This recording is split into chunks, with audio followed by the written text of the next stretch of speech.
Assalamualaikum warahmatullahi wabarakatuh. Saya Abizar Al-Ghifari dari IT 202. Sini saya akan mempresentasikan terkait TRI secara mandiri. Ya, kita langsung saja.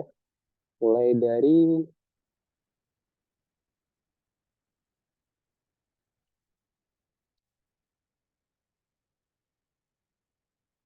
pengenalan TRI dalam struktur data. TRI ini adalah salah satu struktur data yang paling mendasar dan penting dalam ilmu komputer. Secara umum, TRI ini dapat diartikan sebagai himpunan simpul atau node yang saling terhubung dengan garis atau edge. Setiap node pada TRI memiliki satu atau lebih cabang yang mengarah ke node lainnya.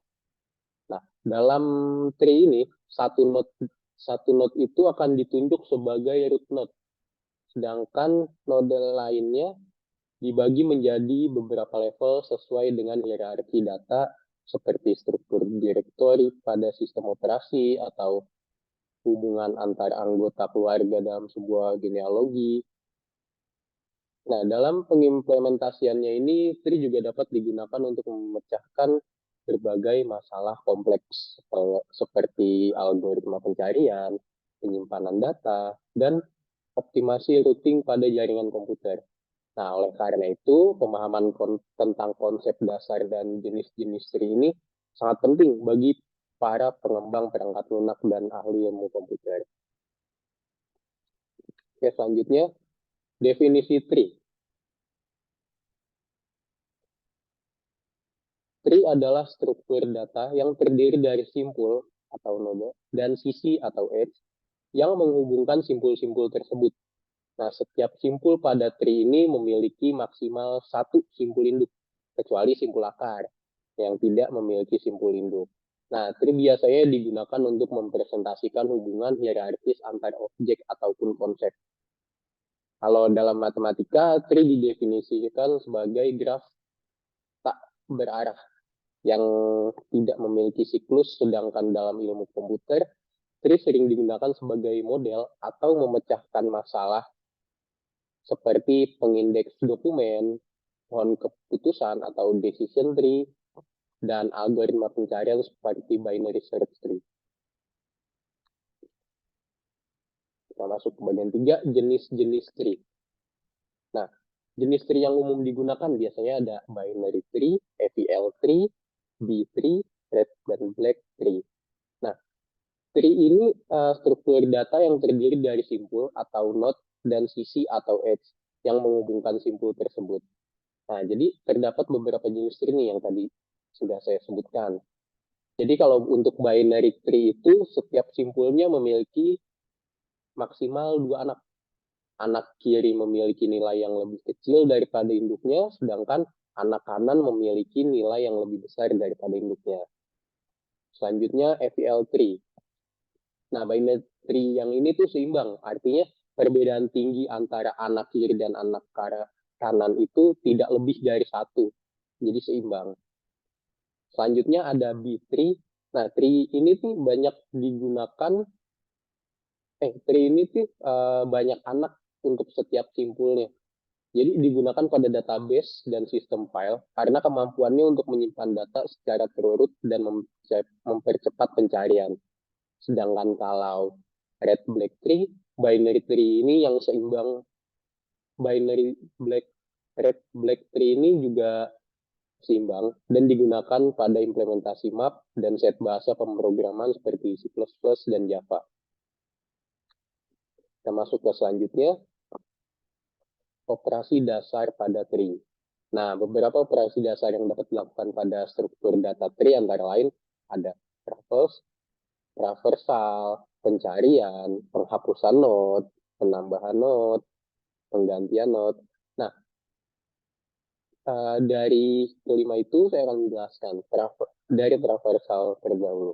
Jadi traversal itu adalah proses mengunjungi setiap node dalam tree secara sistematis. Kalau pencarian tree itu dilakukan dengan mencari nilai tertentu pada node-node dalam tree-nya. Nah, sedangkan kalau penambahan node sesuai dengan namanya, digunakan untuk menambahkan node baru pada posisi yang tepat dalam tree. Selanjutnya ada penghapusan node. Dilakukan dengan menghapus node tertentu dari tree dan memperbaiki tree agar tetap valid.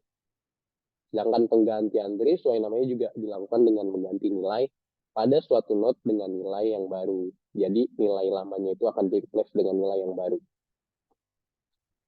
Setiap operasi pada tree juga memiliki kompleksitasnya juga ya. Jadi punya kompleksitas waktu yang berbeda-beda tergantung pada jenis operasi dan struktur tree yang digunakan. Sebagai contohnya, misalnya operasi traversal pada tree. Contohnya operasi traversal pada tree binary. Nah, itu dia memiliki kompleksitas waktu di mana jumlah node dalam tree itu.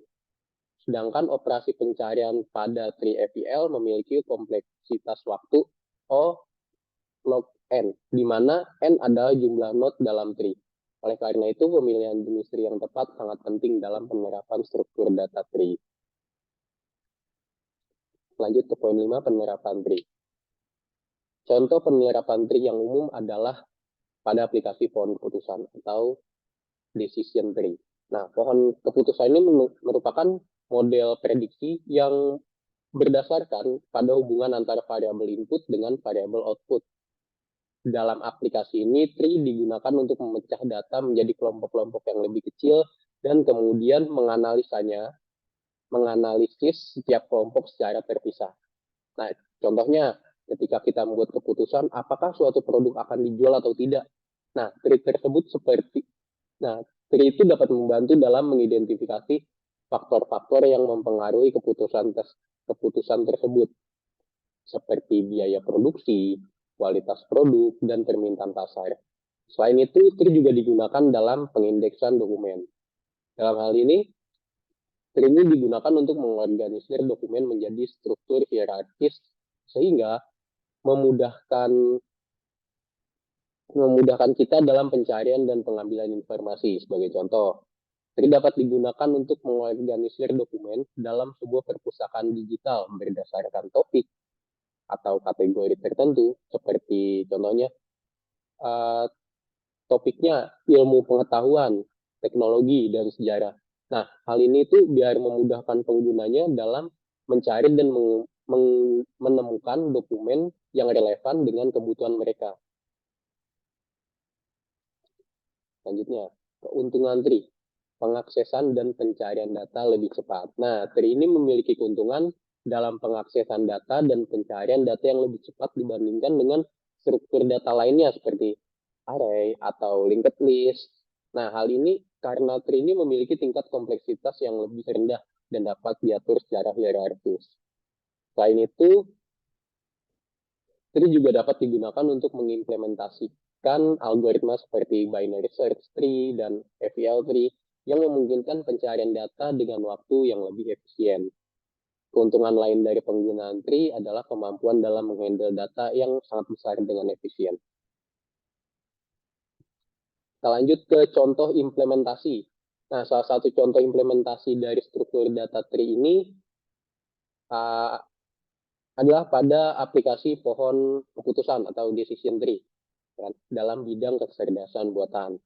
Nah, pohon keputusan ini itu digunakan untuk mengambil keputusan dengan cara membagi masalah menjadi sub-masalah yang lebih kecil dan mudah dipecahkan. Contoh dalam industri perbankan.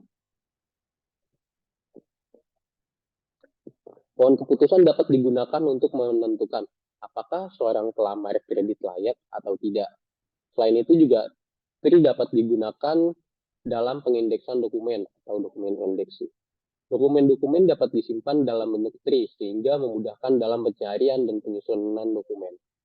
Sebagai contoh, misalnya dalam sistem manajemen file pada komputer, direktori dan subdirektori dapat diorganisir dalam bentuk tree agar mudah dicari dan diakses. Oke, kita ke poin terakhir, yaitu kesimpulan. Jadi dalam struktur data ini, tree ini adalah salah satu tipe data yang penting dan sering digunakan.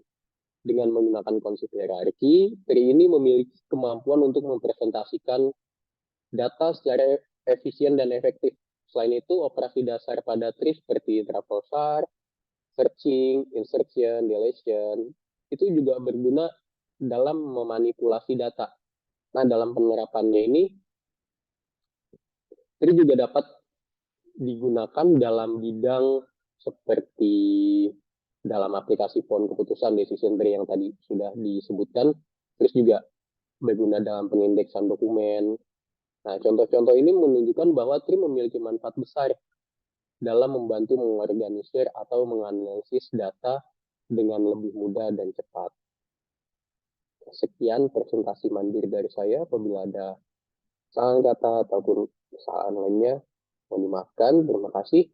Wassalamualaikum warahmatullahi wabarakatuh.